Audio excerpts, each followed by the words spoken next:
Sariska tiger reserve से भागे ST-2402 बाघ को 4 दिन बाद अलवर की रैनी क्षेत्र से पकड़ लिया गया। ये बाघ रोड पर बने एक घर की रसोई में छिपा हुआ था, जहां उसे ट्रैंकुलाइज किया गया, फिर सरिस्का में छोड़ा गया। मगर कैसे इस बाघ ने 4 दिनों तक अलवर और दौसा के लोगों को दहशत के साए में रखा, ये रिपोर्ट देखिए।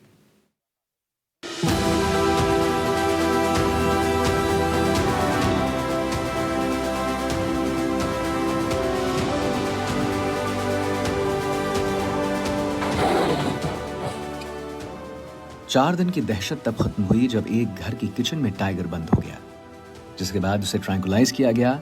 जब बाघ पिंजरे में कैद हुआ, तब जाकर वन विभाग के अधिकारियों और कर्मचारियों की जान में जान आई।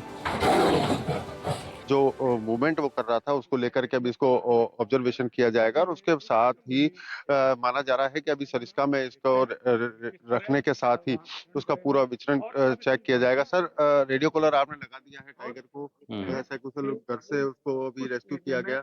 जो अटैक्स जो हुए उसको लेकर के क्या सरिस्का प्रशासन मान रहा है कि 3 लोगों को वहां घायल किया, उसके बाद वन विभाग की टीम पर भी इसने अटैक किया, तो गाड़ी पर चढ़ गया था? नया टाइगर है, यंग बच्चा है, अपनी टेरिटरी ढूंढ रहा है और जैसे ही टाइगर के क्लोज आप जाओगे, उसके कंफर्टेबल जोन को आप उसके अंदर घुसोगे, तो टाइगर तो अटैक करना संभावित है। और हर एक का बिहेवियर अलग अलग होता है, थोड़ा सा कोई एग्रेसिव भी होता है, कोई डल भी होता है। तो इसने 1-2 बार कोशिश की और जो 3 लोगों को आप घायल करना बता रहे हैं, वो जैसे आज छुपा हुआ था वैसे ही उस दिन भी कहीं छुपा हुआ था और लोगों ने जाके थोड़ा सा पास ज्यादा चले गए होंगे या कोई फोटो लेने की कोशिश की होगी या कोई सेल्फी लेने की कोशिश की होगी, तो उस चक्कर में इसको अभी ये कहा जा सकता है कि आदमी पर इसने हमला नहीं किया है, इसने बचाव में केवल भागदौड़ दिखाई है और उसी में हाँ बिल्कुल, अभी तक मारा नहीं है किसी को। आप जो नेचुरल टेंड है, शिकार नहीं किया है, वो इसने बचाने के चक्कर में ही कोई पंजे मारे हैं और उतना एक आदमी के लिए काफी है घायल होना। ये बाघ सरिस्का से भागकर पहले दौसा पहुंचा था, जहां पर खेतों में छिप गया था। खेत में काम कर रहे लोगों की नजर उस पर पड़ी तो वो भी हैरान हो गए। जब तक वो संभल पाते तब तक बाघ ने 3 लोगों पर हमला कर दिया था, जिसमें तीनों गंभीर रूप से जख्मी हो गए थे। बाघ के हमले की खबर जैसे ही वन विभाग को लगी, उनके होश फाख्ता हो गए। आनन फानन में रेस्क्यू ऑपरेशन चलाया गया। खेतों में एक साथ कई गाड़ियों के साथ बाघ की घेराबंदी की कोशिश जारी थी। तभी बाघ ने एक गाड़ी पर हमला कर दिया और बोलेरो के शीशे तक तोड़ डाले। गनीमत रही कि वन विभाग के अधिकारियों और कर्मचारियों की जान बाल बाल बची। इसके बाद आनन फानन में मेगा रेस्क्यू ऑपरेशन शुरू किया गया, लेकिन तब बाघ ने अपना लोकेशन बदल लिया था और उसने अलवर के एक गांव में पनाह ले ली। वहां भी ट्रैंकुलाइजर टीम पहुंची, लेकिन उन्हें कामयाबी नहीं मिल पा रही थी। लेकिन देर रात बाघ एक घर की किचन में घुसा, जिसके बाद वन विभाग का काम आसान हो पाया। ये कोई पहला मामला नहीं है जब सरिस्का से कोई बाघ निकल कर,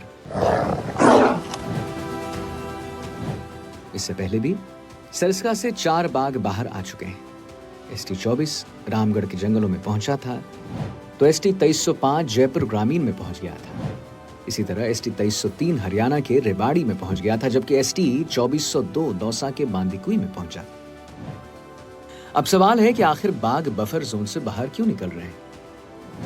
तो दरअसल कई जगहों पर क्षमता से अधिक बाघ है। जगह कम होने से बाघों में टकराव बढ़ जाता है। संघर्ष में बूढ़े बाघों की मौत हो जाती है। कमजोर बाघ टेरिटरी छोड़ रहे हैं, टेरिटरी बदलने से आबादी के बीच जा रहे हैं। वैसे सवाल बाघों की निगरानी को लेकर भी है, क्योंकि सरिस्का में जंगल का दायरा बड़ा और स्टाफ कम है। सरिस्का में कम गार्ड होने से सभी जगहों पर तैनाती नहीं है। सरिस्का में पहले वनपाल के 20 पद स्वीकृत थे, लेकिन 8 पद घटा दिए गए हैं। अनुसंधान केंद्र पर कोई स्थानीय रेंजर नहीं है। रणथंभौर में 40% स्टाफ की कमी है। यानी बाघों की जगह की कमी तो हो रही है, लापरवाही निगरानी के स्तर पर भी हो रही है। अलवर से मुदत गौड़ के साथ ब्यूरो रिपोर्ट, NDTV, राजस्थान।